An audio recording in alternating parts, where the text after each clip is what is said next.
പ്രധാനമന്ത്രിയെ നേരിൽ കണ്ട് ദുരിതങ്ങൾ വിവരിച്ച പ്രവിത 24നോട് സംസാരിച്ചു. ശ്രീജിത്ത് ശ്രീകുമാരൻ തയ്യാറാക്കിയ റിപ്പോർട്ടിലേക്കാണ് ഇനി. പ്രധാനമന്ത്രി നരേന്ദ്രമോദി ദുരിതാശ്വാസ ക്യാമ്പുകൾ സന്ദർശിച്ച് മുണ്ടക്കൈ അതുപോലെ തന്നെ ചുരൽമല പുഞ്ചിരിമട്ടം മേഖലകളിലെ ദുരന്തബാധിതരായ ജനങ്ങളോട് സംസാരിക്കേണ്ടത്. വീട് പൂർണ്ണമായി നഷ്ടപ്പെട്ട പ്രഭിതയോടും അവരുടെ കുടുംബത്തോടും സംസാരിച്ചു. പ്രധാനമന്ത്രി എന്താണ് പറഞ്ഞത്? ഞങ്ങളെ ഇത് പറഞ്ഞു, ഇങ്ങനെയൊക്കെ സംഭവിച്ചിട്ടുണ്ട് എന്ന് പറഞ്ഞ്. അപ്പൊ നിങ്ങൾക്ക് വേണ്ട സഹായങ്ങളൊക്കെ ഞങ്ങൾ ചെയ്തു തരും, ഞങ്ങൾ നിങ്ങളെ കൂടെ ഉണ്ട്, നിങ്ങൾ ആരും വിഷമിക്കണ്ടെന്ന് പറഞ്ഞു. ഇതിനോടുകൂടി തന്നെയല്ലേ നമ്മൾ കാര്യങ്ങളൊക്കെ അവതരിപ്പിച്ചു. അപ്പോ ഇത് മലയാളം പരിഭാഷപ്പെടുത്തിയിരുന്നല്ലോ അല്ലെ?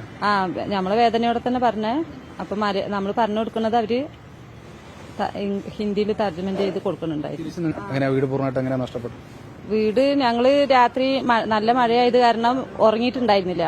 ഞാനും ചേട്ടായും മോനും ആയിരുന്നു ഉണ്ടായിരുന്നത്. അങ്ങനെ ഒരു 12 മണി 12:30 ആയപ്പോ ഞങ്ങൾ അയൽവാസിയിലുള്ള ഒരു താത്താനും ഒരു ചേച്ചിനെയും ഒക്കെ വിളിച്ചിട്ട് പറഞ്ഞു, ഇങ്ങനെ മഴ പെയ്യുന്നുണ്ട്, നമ്മളെ പുഴയിൽ ഇങ്ങനെ ഒച്ചയൊക്കെ കേൾക്കുന്നുണ്ട്, അതുകൊണ്ട് ഉറങ്ങണ്ട, മോനെയും വിളിച്ചേക്കെന്ന് പറഞ്ഞു.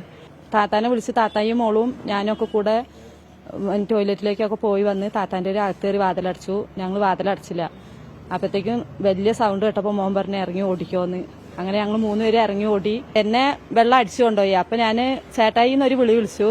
അപ്പൊ എന്റെ മനസ്സിൽ എന്റെ മോനും ചേട്ടായി ഒക്കെ പോയി, ഇനി ആരുമില്ല എന്നാ വിചാരിച്ച. പിന്നെ ചളിയിൽ പോയി കടന്നപ്പോ എന്റെ കഴുത്തും ഒരു കൈ മാത്രം പുറത്തുണ്ടായിരുന്നു. രക്ഷപ്പെട്ടത് ഉരുൾപൊട്ടിയിട്ട് മേലെന്ന് ഒലിച്ച് വന്നൊരു മോനുണ്ടായിരുന്നു. അപ്പൊ അവനിപ്പോ വിംസിലാണ്, നട്ടലിന് നല്ല പരിക്കൊക്കെ ആയിട്ട്. പ്രധാനമന്ത്രിയോട് പറഞ്ഞില്ലേ നമ്മള്? പറഞ്ഞു, എല്ലാം പറഞ്ഞു. ഞങ്ങൾ എസ്റ്റേറ്റ് പാടിയിലാണ് താമസം. ഞങ്ങളതെല്ലാം പോയി. ഒന്നുമില്ല, ഇട്ട ഡ്രസ്സ് വരെ മണ്ണ് കൊണ്ടുപോയി എന്ന് പറയാ. പ്രതീക്ഷയുണ്ടോ പ്രധാനമന്ത്രിയുടെ സന്ദർശനത്തിൽ? പ്രതീക്ഷയുണ്ട്. അവര് നമുക്ക് വേണ്ടി എല്ലാം ചെയ്തു തരുന്നുള്ള പ്രതീക്ഷയുണ്ട്. തീർച്ചയായും ഇതാണ് പ്രവിതയ്ക്ക് പറയാനുള്ളത്. പ്രവിത എന്തായാലും സന്തോഷത്തോടു കൂടിയാണ് പ്രധാനമന്ത്രിയുടെ വരവിനെ കാണുന്നത്. പ്രതീക്ഷയുണ്ട്. VS മനീഷിനൊപ്പം ശ്രീ ശ്രീകുമാരൻ, ടീം 24 വയനാട്.